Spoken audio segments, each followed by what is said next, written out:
Hello everyone, আমার নতুন একটা ভিডিওতে তোমাদের সকলকে স্বাগত জানাই। আজকে আমরা বলাগড় হাই স্কুলের প্রথম ইউনিট টেস্টের ক্লাস 8-এর অঙ্কের প্রশ্নটা নিয়ে আলোচনা করব।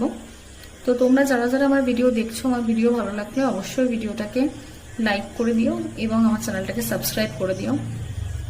তো চলো শুরু করি। ঘরের মেঝের ক্ষেত্রফল 20 বর্গমিটার। ঘরটির দৈর্ঘ্য কত হলে ঘরটির প্রস্থ কত হবে? ক্ষেত্রফল বাই দৈর্ঘ্য, তার মানে 4। 6x = 72 হলে x এর মান নির্ণয় করো। x সমান হবে 72/6, 6 × 12 = 72। যে চতুর্ভুজের বিপরীত বাহুগুলি পরস্পর সমান্তরাল তাকে বলা হয় সামান্তরিক।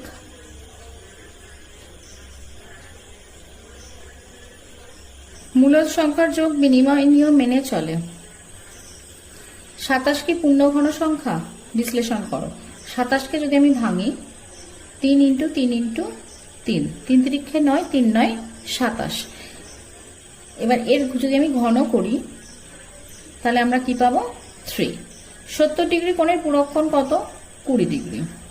দুটি বিন্দু দিয়ে একটি মাত্র সরলরেখা অঙ্কন করা যায়। x + 1/x = 4 হলে x² + 1/x এর মান কত? x² + 1/a² + b² এর সূত্র হচ্ছে a + b এর হোল স্কয়ার - 2ab।